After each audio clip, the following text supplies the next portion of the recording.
평양과 서울이 동시에 같은 사람을 원했습니다. 28살 청년 한 명을 두고 남북이 경쟁한 겁니다. 이게 무슨 일일까요? 더 충격적인 건 이 청년이 남한을 선택하자 벌어진 일입니다. 북한은 그를 제거 대상으로 분류했고 72시간 동안 사이버 공격이 쏟아졌습니다. 한 사람의 선택이 왜 이렇게 위험한 일이 됐을까요? 그리고 3일 후 14분짜리 영상 하나가 인터넷에 올라옵니다.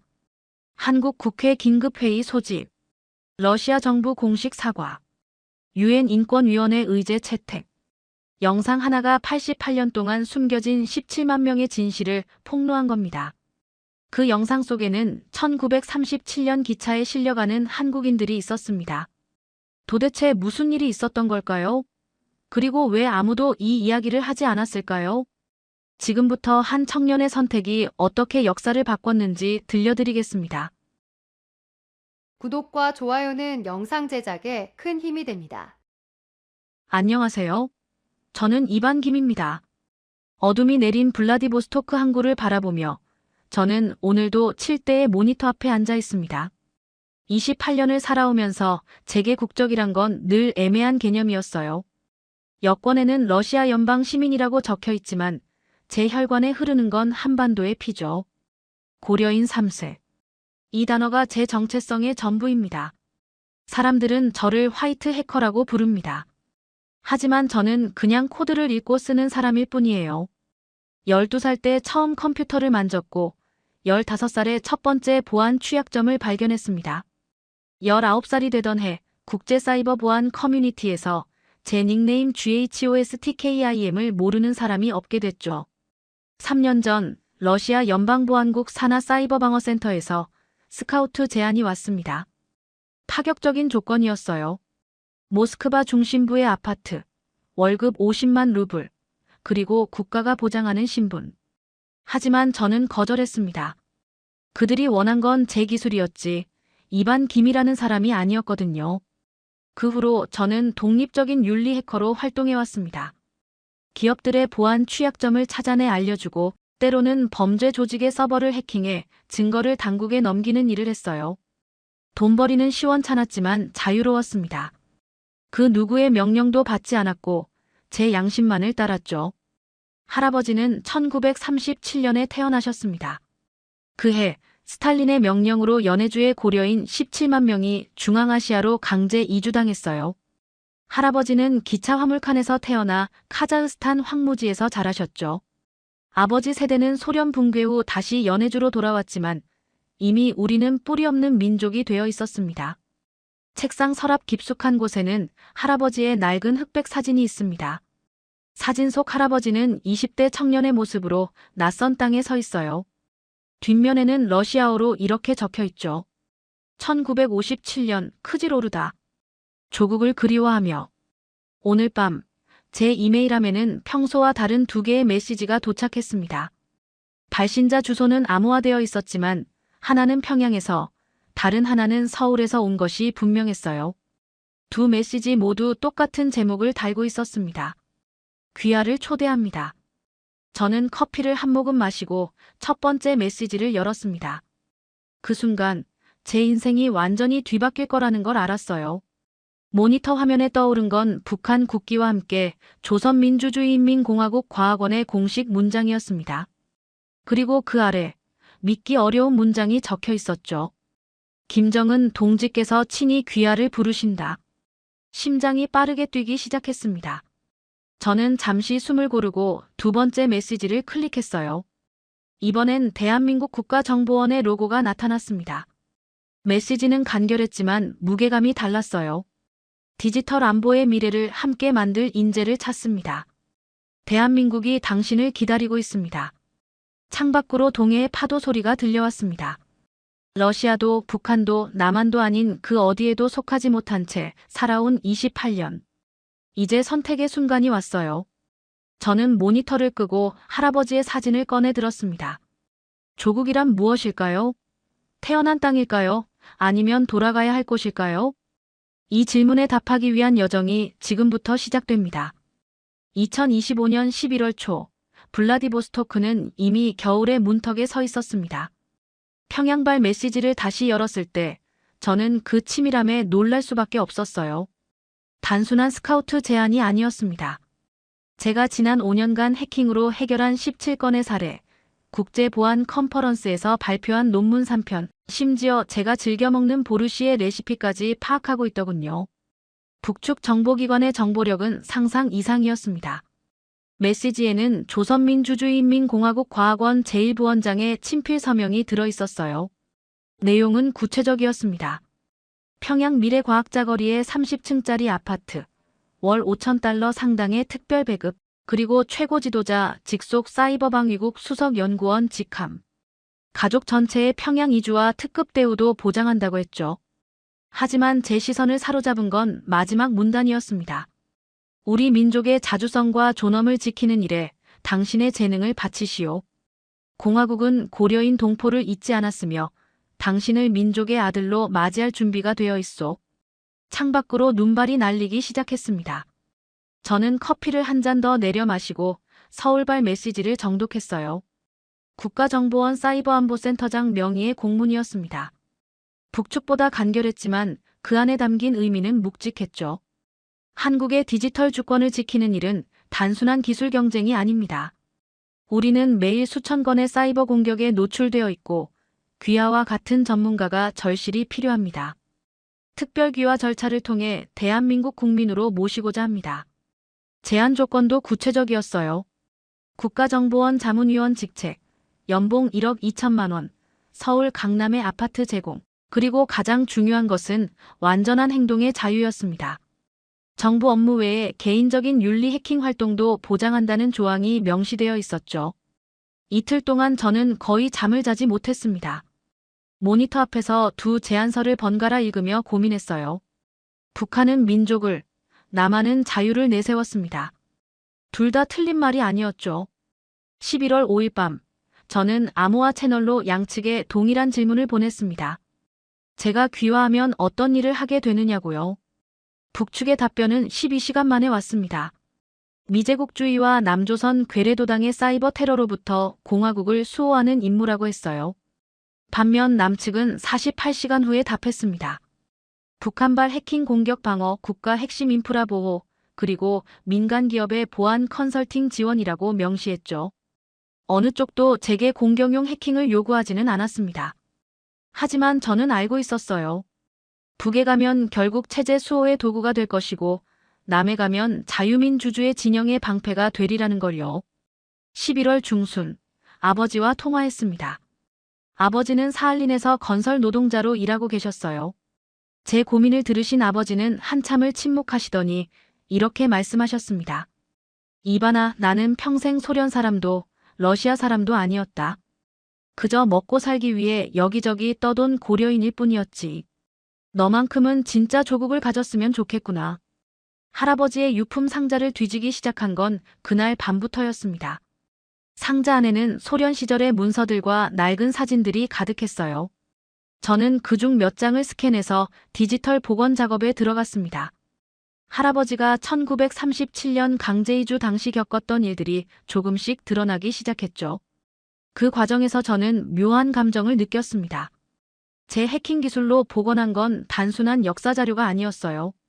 그건 제 뿌리였고 정체성이었으며 돌아가야 할 이유였습니다.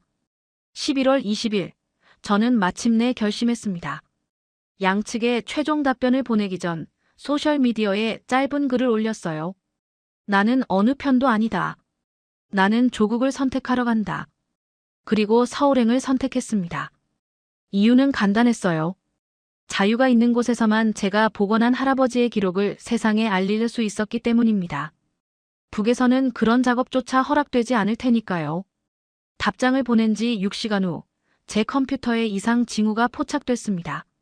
누군가 제 시스템에 침투를 시도하고 있었어요. IP 추적 결과는 평양이었습니다. 선택에는 언제나 대가가 따르는 법이죠. 저는 모니터를 응시하며 중얼거렸습니다. 이제 시작이구나. 11월 21일 새벽 3시, 제 아파트에서 이상한 일이 벌어졌습니다. 평양에서 첫 번째 공격이 들어왔어요. 제 컴퓨터에 가짜 접속을 초당 10만 번씩 보내는 방식이었습니다. 보통 사람이라면 당황했겠지만 저는 이미 예상하고 있었죠. 방어 시스템을 3단계로 강화해뒀거든요. 오전 9시에는 제 이메일 17개가 동시에 공격당했습니다. 비밀번호를 계속 바꿔가며 뚫으려는 시도였어요. 저는 곧바로 지문인식 방식으로 전환했습니다. 그러자 이번엔 SNS 계정들이 공격받기 시작했죠. 오후 2시쯤 상황이 심각해졌습니다. 누군가 제 이름을 도용해서 나쁜 프로그램을 퍼뜨리고 있었어요. 5년간 쌓은 신뢰가 무너질 위기였습니다. 급히 관리자들에게 연락해 본인 확인을 받았죠. 진짜 문제는 그날 밤에 터졌습니다. 오후 11시, 제 노트북 화면에 검은 바탕에 빨간 글씨가 떴어요. 배신자에게는 대가가 따른다. 파일을 인질로 잡고 돈을 요구하는 악성 프로그램이었습니다. 72시간 안에 거액을 보내지 않으면 모든 자료를 지우겠다는 협박이었죠. 저는 오히려 웃음이 나왔어요. 상대가 누구를 건드렸는지 모르는 모양이더군요. 30분 만에 저는 그 프로그램을 완전히 해체했습니다. 하지만 거기서 멈추지 않았어요. 거꾸로 추적을 시작했죠. 공격자들이 7개 나라를 거쳐 숨어 있었지만 한 가지 실수를 했더군요. 프로그램 안에 평양 시간이 찍혀 있었던 겁니다. 11월 23일, 저는 반격했습니다. 공격자들의 컴퓨터에 들어가는 건 생각보다 쉬웠어요. 그들의 보안 시스템은 구식이었거든요. 그 안에는 놀라운 게 있었습니다.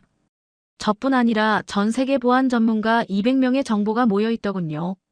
더 충격적인 건 작전 이름이었습니다. 유령 사냥. 저를 없애기 위한 계획이었던 거죠. 파일들을 복사하다가 또 다른 폴더를 발견했습니다. 이름은 고려인 기록 보관소. 클릭하는 순간 심장이 멎는 줄 알았어요. 그 안에는 고려인 관련 문서가 수천 건 정리되어 있었습니다. 누가 어디로 끌려갔는지, 누가 죽었는지 다 적혀 있더군요. 그 중에 제 할아버지 이름도 있었습니다. 1937년 10월 25일 연해주에서 태어나 11월 2일 카자흐스탄에 도착했다고 적혀 있었어요. 그리고 그 옆에 적힌 메모. 증조할아버지 김영수. 1938년 1월 15일 반역죄로 처형. 증조할아버지가 총살당했다는 사실을 그때 처음 알았습니다. 아버지도 할아버지도 한 번도 말씀하지 않으셨던 비밀이었죠. 손이 떨렸습니다. 저는 그 자리에서 결심했습니다. 이 자료들을 세상에 공개하겠다고요. 11월 25일부터 밤낮 없이 작업했습니다. 할아버지의 낡은 사진들을 컴퓨터로 복원하고 소련 시절 문서들을 정리했어요. 작업 중에 놀라운 걸 발견했습니다. 1937년 강제이주 당시의 영상이 존재한다는 단서였어요. 소련 정부가 기록용으로 찍었다가 극비로 분류한 필름이었죠. 그 필름이 지금 모스크바 문서보관소 지하 금고에 있다는 정보까지 확인했습니다. 불가능해 보였지만 저는 포기하지 않았어요. 11월 28일 밤 모스크바 문서보관소 컴퓨터에 접속했습니다. 합법은 아니었지만 진실을 위해서는 필요한 일이었어요. 3시간 후 저는 그 필름을 찾아냈습니다. 1937년 11월에 찍힌 14분짜리 흑백 영상이었어요. 파일을 받는 동안 손이 계속 떨렸습니다. 이건 단순한 옛날 자료가 아니었어요. 제 뿌리의 역사였고 17만 고려인의 아픔이었으며 세상이 잊어버린 진실이었습니다. 영상을 재생했습니다. 화면에는 화물기차에 실려가는 사람들이 보였어요. 여자들은 울고 아이들은 겁에 질려 있었고 남자들은 무표정하게 먼 곳을 바라보고 있었습니다. 그 속에 갓 태어난 할아버지도 계셨을 겁니다. 창밖에 눈이 내렸습니다. 저는 화면을 보며 다짐했어요. 이제 온 세상이 알게 될 겁니다. 12월 1일, 저는 마침내 준비를 마쳤습니다. 14분짜리 영상을 복원하는데 3일이 걸렸어요. 1937년 촬영된 필름이라 화질이 많이 손상되어 있었거든요. 흐릿한 얼굴들을 선명하게 만들고 찢어진 부분들을 이어붙였죠.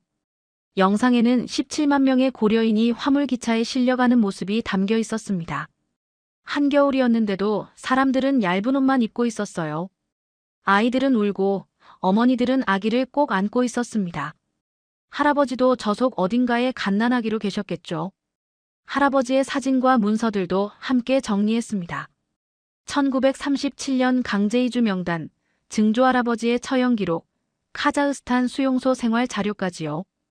이 모든 걸 하나의 영상으로 만들었어요. 제목은 간단하게 지었습니다. 잊혀진 사람들 - 고려인 강제 이주의 진실. 12월 3일 저녁 8시. 저는 유튜브와 SNS에 동시에 영상을 올렸습니다. 손이 떨렸어요. 업로드 버튼을 누르는 순간 88년 동안 감춰졌던 진실이 세상에 나가는 거였으니까요. 함께 올린 글은 짧게 썼습니다.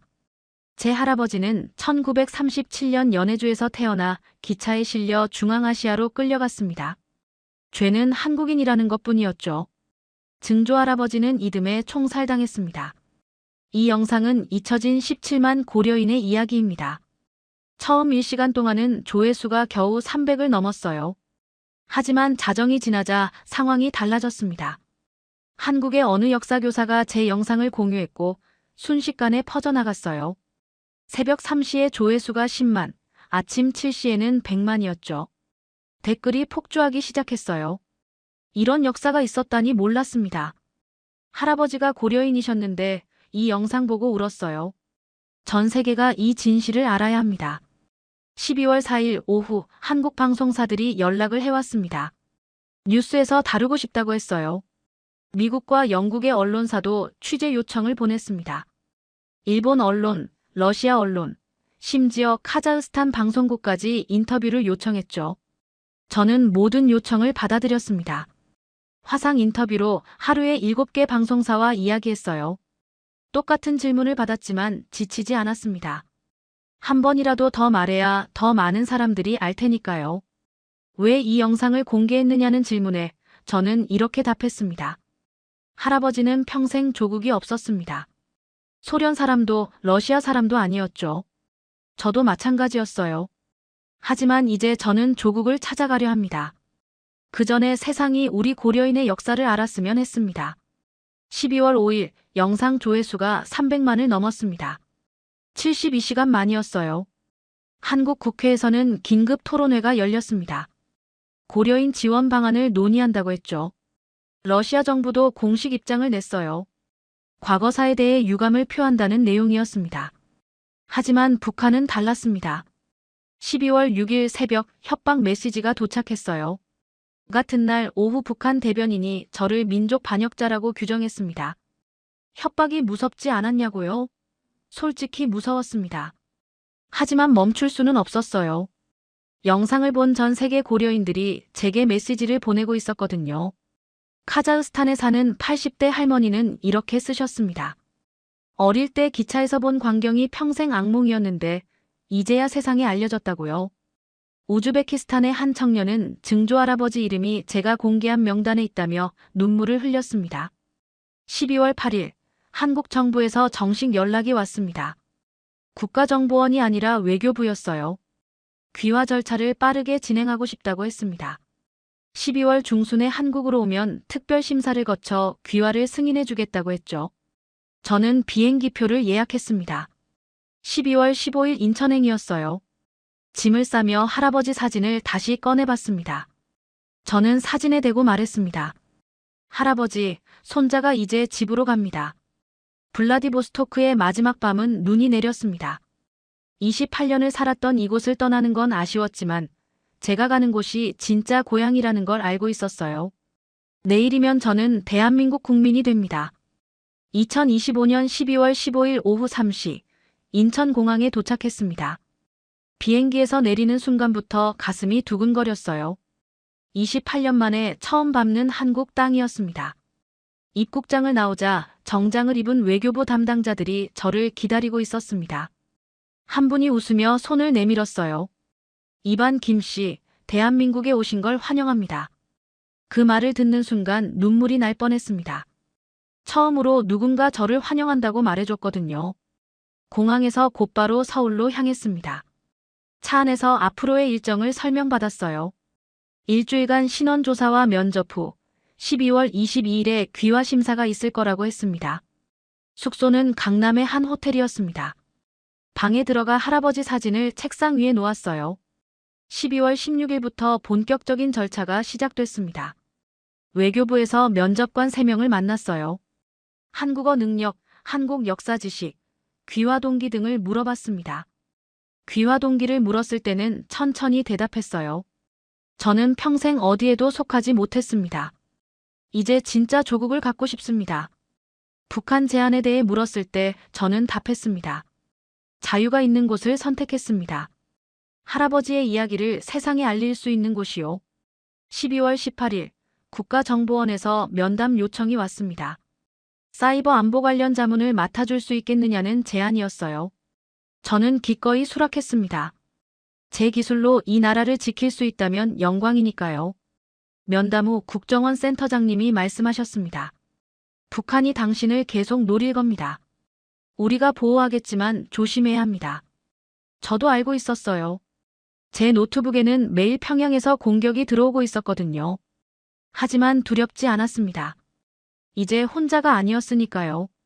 12월 20일 놀라운 소식이 들렸습니다. 제 영상이 유엔 인권위원회에서 공식 자료로 채택됐다는 거예요. 고려인 강제이주를 인권 유린 사례로 인정한다고 했습니다. 전 세계 고려인들에게 희망이 될 소식이었죠. 그날 저녁 한국에 사는 고려인 단체에서 연락이 왔습니다. 만나고 싶다고 했어요. 다음 날 서울 어느 식당에서 20명 정도의 고려인들을 만났습니다. 나이 드신 할아버지 한 분이 제 손을 꼭 잡으셨어요. 눈물을 흘리며 말씀하셨습니다. 고맙네. 우리 이야기를 세상에 알려줘서. 평생 숨기고 살았는데 이제 당당할 수 있게 됐어. 그 말을 듣는 순간 제 선택이 옳았다는 확신이 들었습니다.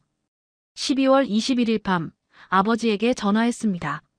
사할린에 계신 아버지는 제 소식을 듣고 기뻐하셨어요. 아버지도 한국으로 오시겠어요? 제가 귀화하면 아버지도 초청할 수 있대요. 아버지는 한참을 침묵하시다가 말씀하셨습니다. 아니다, 이반아. 나는 여기서 살 거다. 너만이라도 뿌리를 찾았으면 좋겠구나. 그 말에 가슴이 뭉클했습니다.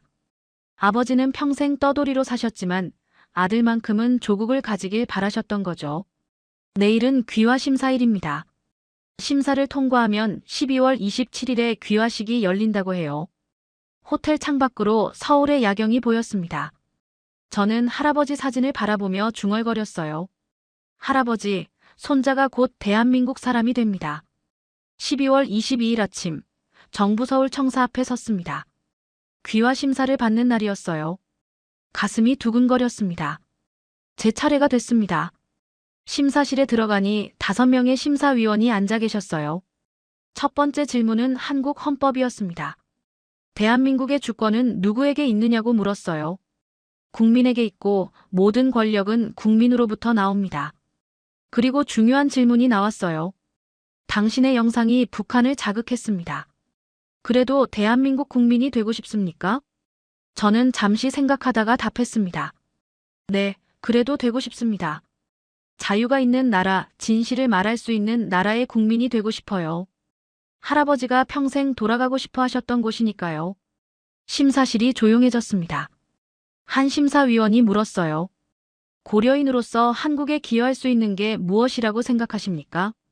저는 천천히 대답했습니다. 제 컴퓨터 기술로 이 나라의 안보를 지키고 싶습니다. 그리고 고려인의 역사를 기록하고 싶어요. 잊혀진 17만 명의 이야기를 계속 세상에 알리겠습니다. 심사는 1시간 동안 이어졌습니다. 심사가 끝나고 결과를 기다렸어요. 3시간 후 제 차례가 왔습니다. 이반 김씨, 들어오세요.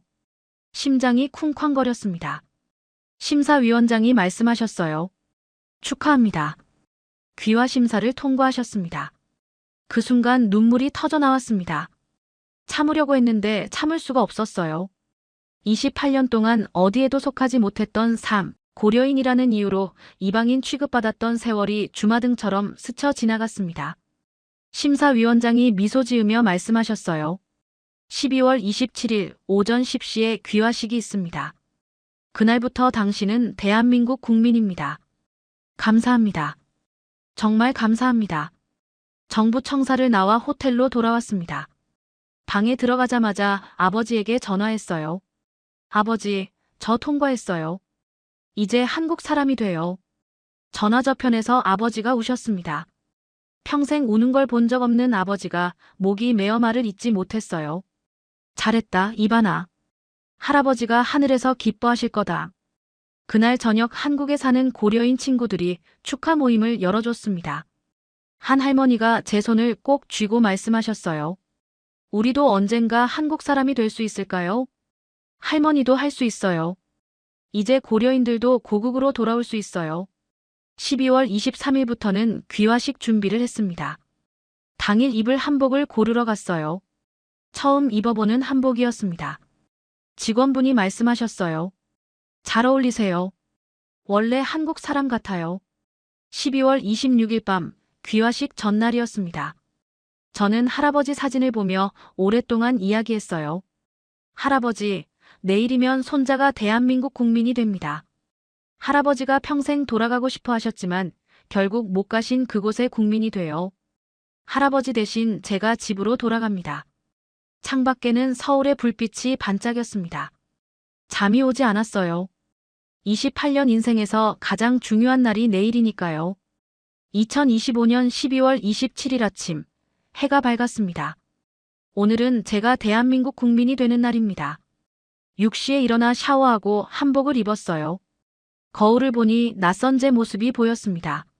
하지만 이상하게 편안했어요. 아침 8시, 정부 서울 청사로 향했습니다. 귀화식은 10시에 시작이었지만 일찍 도착했어요.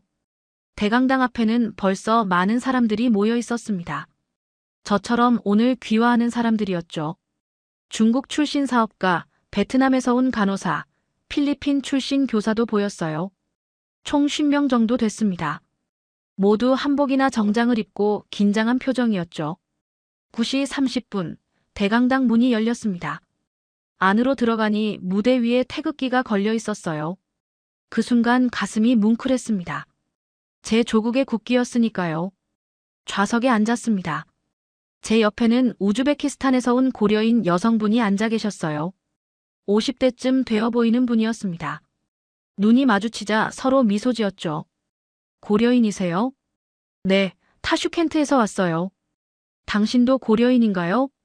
저는 연해주 출신입니다. 우리는 악수했습니다. 말없이도 서로를 이해했어요. 같은 아픔을 겪은 사람들끼리의 연대감이었죠. 10시 정각, 귀화식이 시작됐습니다. 법무부 장관님이 입장하셨어요. 우리는 모두 일어나 격려했습니다. 장관님이 말씀하셨습니다. 오늘 이 자리에 계신 여러분을 대한민국 국민으로 맞이하게 되어 기쁩니다. 여러분은 이제 이 나라의 가족입니다. 그 말에 눈물이 났습니다. 가족이라는 단어가 이렇게 따뜻한 줄 몰랐어요. 하나씩 이름이 호명됐습니다. 무대로 나가 귀화 증서와 태극기를 받는 순서였어요. 중국 분들, 베트남 분들이 차례로 나가 증서를 받았습니다. 이반 김. 제 이름이 불렸습니다. 떨리는 다리로 무대에 올라갔어요. 장관님이 귀화 증서를 건네주셨습니다. 빨간 표지의 증서에는 대한민국이라는 글자가 금빛으로 새겨져 있었어요. 그리고 태극기를 받았습니다. 처음으로 제 손에 쥐는 조국의 깃발이었죠. 무게가 느껴졌습니다.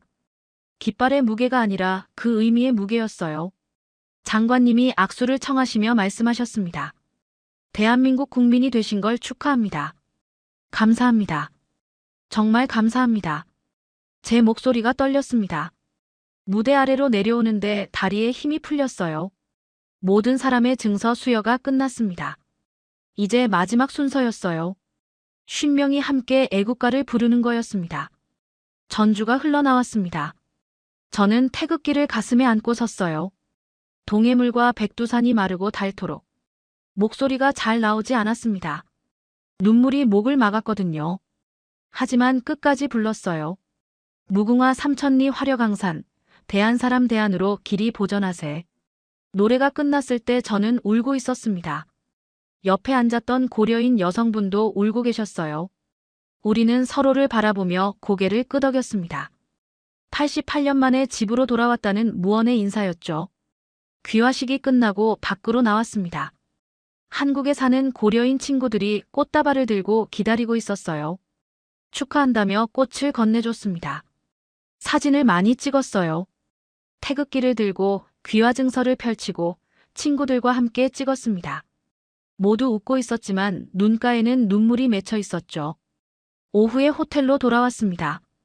방에 들어가 할아버지 사진을 꺼냈어요. 사진 앞에 귀화 증서와 태극기를 놓았습니다. 할아버지, 손자가 해냈어요. 할아버지가 평생 돌아가고 싶어 하셨던 대한민국 국민이 됐어요. 이제 저는 조국이 있는 사람입니다. 창밖으로 서울거리가 보였습니다. 사람들이 오가고 차들이 지나가고 불빛들이 반짝였어요. 이제 저도 저 풍경의 일부입니다. 대한민국 국민 이반김. 저녁에 아버지에게 전화했습니다. 아버지, 저 오늘 대한민국 사람 됐어요. 아버지는 한참 말이 없으시다가 조용히 말씀하셨어요.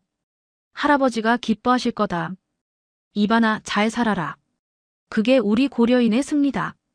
네, 아버지. 잘 살게요. 전화를 끊고 귀화 증서를 다시 펼쳤습니다. 대한민국 국민 이반김. 이 5글자가 제 인생 전부를 바꿔놓았어요. 28년 동안 떠돌던 삶이 끝났습니다. 이제 저는 집으로 돌아온 사람입니다.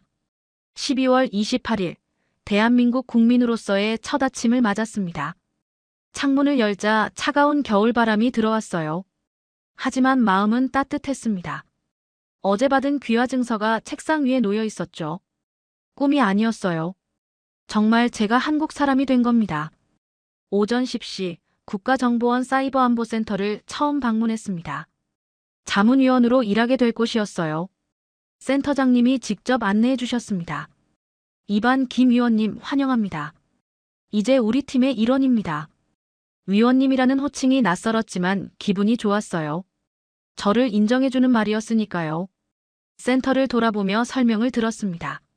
매일 수천 건의 해킹 공격이 들어온다고 했어요. 특히 북한발 공격이 많다고 하더군요. 제 첫 임무는 북한 해커들의 공격 패턴을 분석하는 것이었습니다. 아이러니했어요. 북한이 저를 배신자라고 낙인 찍었는데 이제 제가 그들의 공격을 막는 방패가 된 거니까요. 오후에는 외교부에서 연락이 왔습니다. 제 영상 덕분에 유엔이 고려인 문제를 공식 의제로 채택했다는 소식이었어요. 내년 초 유엔 인권위원회에서 고려인 강제 이주에 대한 청문회가 열린다고 했습니다. 그날 저녁 한국 언론사 인터뷰가 있었습니다. 기자가 물었어요. 대한민국 국민이 된 소감이 어떠세요? 저는 잠시 생각하다가 답했습니다. 처음으로 조국을 가진 날입니다. 28년 동안 어디에도 속하지 못했는데 이제 집을 찾았어요. 할아버지가 평생 그리워하셨던 곳에 제가 왔습니다. 앞으로의 계획은 무엇인가요? 2가지입니다. 첫째, 제 기술로 이 나라를 지키고 싶어요. 둘째, 고려인의 역사를 계속 기록하겠습니다. 아직 세상에 알려지지 않은 이야기가 많거든요.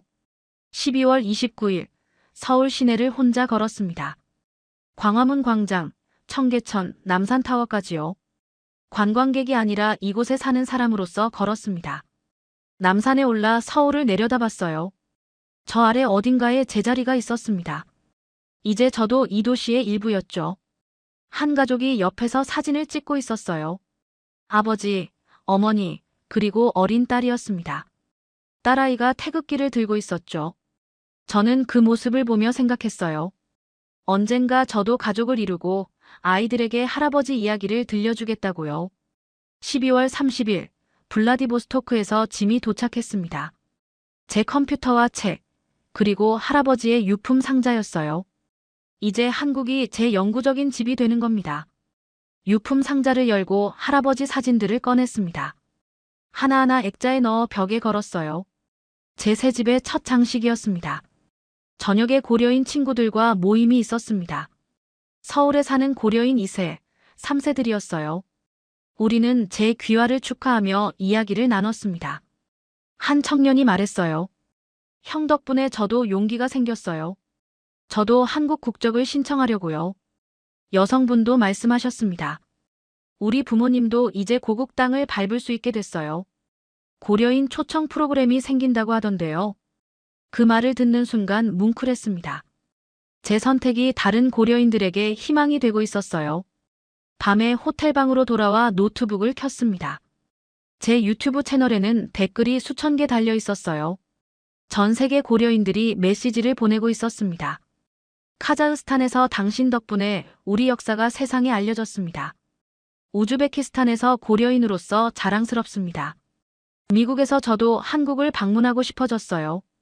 저는 새 영상을 하나 올리기로 했습니다. 제목은 집으로 가는 길이었어요. 귀화식 영상과 함께 메시지를 적었습니다. 저는 이반김입니다. 88년 만에 집으로 돌아온 고려인 3세입니다.